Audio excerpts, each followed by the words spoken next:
नमस्कार मंडळी, मी मीरा. तर आमच्या घराच्या समोर बालवाडी आहे, अंगणवाडी आणि 4थी पर्यंत शाळा आहे. बाळाला दाखवायला घेऊन जाते.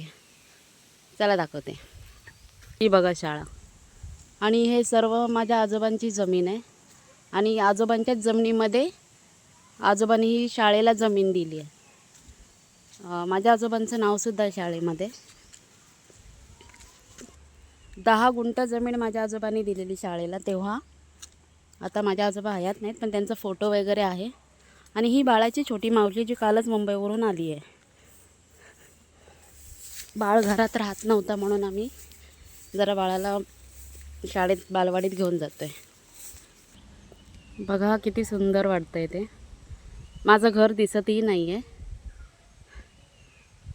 इथून तर खाली ट्रेन जाते आमच्या गावात, तिथपर्यंत आमच्या आजोबांचीच जमीन आहे.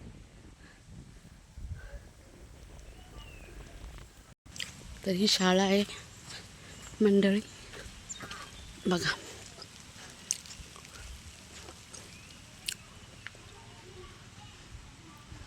शाळा भरलेली आहे. अंगणवाडी आणि 4थी पर्यंत शाळा आहे ही. बघा शाळेचा परिसर.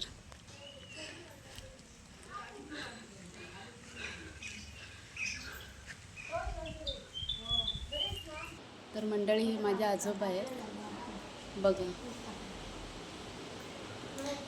त्यांचा फोटो लावला आहे शाळेमध्ये. गावच्या शाळेंमध्ये असे सगळे फोटोचित्र काढलेले असतात. इथे अंगणवाडीतल्या मुलांचं जेवण बनतं, ज्या ह्या बनवतात. मुलांसाठी खिचडी भात का मुगाची की मसूर डाळीची खिचडी. तर लहान मुलांसाठी इथे गॅस आहे, खिचडी बनवतात. तर बघा ही अंगणवाडी. जास्त मुलं नाही आहेत. ह्या मॅडम आहेत. लहान बाळं राहत नाहीत, त्यांचे पालक पण असे येऊन बसतात. करणार काय.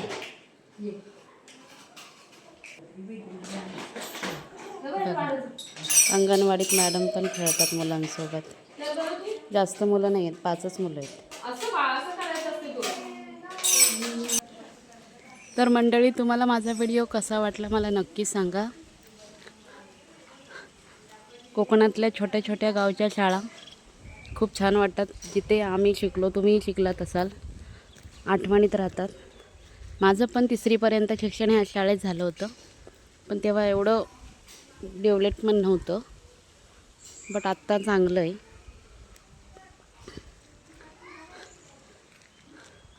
आणि आमच्यासाठी जवळ होतं की माझं घर जवळच होतं. घराच्या समोरच ही शाळा आहे. किती सुंदर सुंदर सगळी फुलझाडं लावलेली आहेत. तुम्हाला माझा व्हिडिओ कसा वाटला मला नक्की सांगा.